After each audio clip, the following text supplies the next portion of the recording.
I was an early adopter of iOS devices, first with the iPod Touch and then with an iPad. And one of the genres I was most excited about porting to that device was the racing genre. Now, I'm not a huge racing fan in and of itself, but the genre is so much fun on the device, and it's really beautiful graphically as well. One of the first games I purchased when I got my iPad was Need for Speed Shift HD, and I loved it.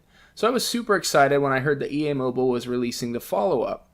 My name's Tony from the ClassicLeap.com Retro and Modern Gaming Podcast, and today I'm reviewing Need for Speed Shift 2 Unleashed HD for the iPad from EA Mobile. And yes, that's a mouthful. Now, some features of this game are updated graphics and visuals, EA Origin Incorporation, and a helmet cam, as well as a quick race mode and 40 plus cars to unlock. And I'll say from the start that I was hoping for more updated feature set for this game, but let's take a look and just see what it's like in this review.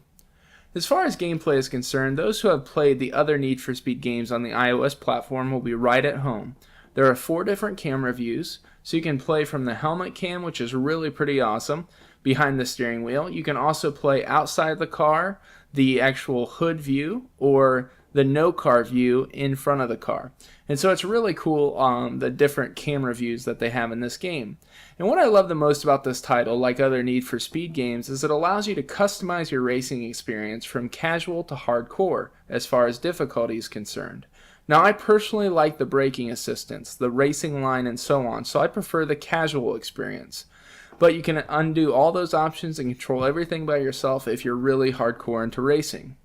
There's a really great feeling of progression in Shift 2 Unleashed, with the core experience around the single-player career.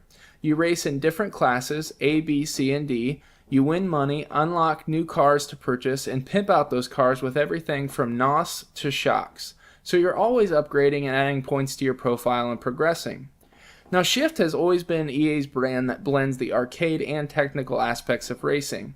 And you really feel both here. You can race on the lines or and pass cars by drifting, or you can smash into them and pass them, which is more my style. And I really like that about Shift 2 HD. There's also a new quick race mode, which is really fun and cool. It's compiled of 20 plus really short and fast races for on the go, and it's a blast to try to conquer all of them. Now, I was really disappointed with the multiplayer aspects of Shift 2. They're still only offering local Wi-Fi multiplayer instead of online. It's just disappointing. Instead, they've really substituted competing with scores and time trials across EA Origin, which I currently just signed up for and have no friends on, so it's kind of pointless.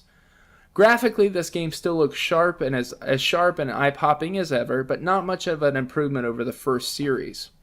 The controls, there are 2 control styles. You can use the tilt-based controls, which EA has really nailed in all their Need for Speed games. They work great on iOS devices and on the iPad.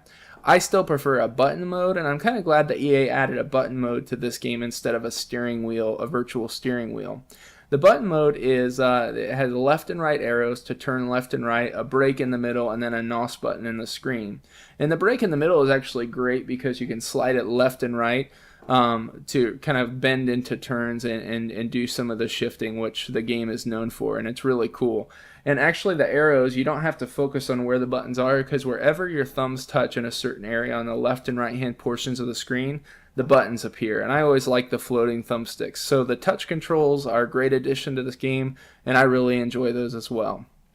In conclusion, Need for Speed Shift 2 Unleashed HD adds some great new features, but at the same time, I sort of felt like it was just a partial upgrade. In today's iOS market, there's no reason why a game like this is not going to have online multiplayer. I would really recommend this title if you're a hardcore fan of the series, but if you already have Shift 1, you're really going to want to evaluate it, because fair warning, there's really not a ton of new features to make it a full sequel in my mind. But that's for you to decide.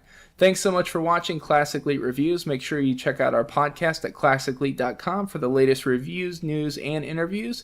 And make sure you like us on Facebook.com/ClassicLeap. Have a great day.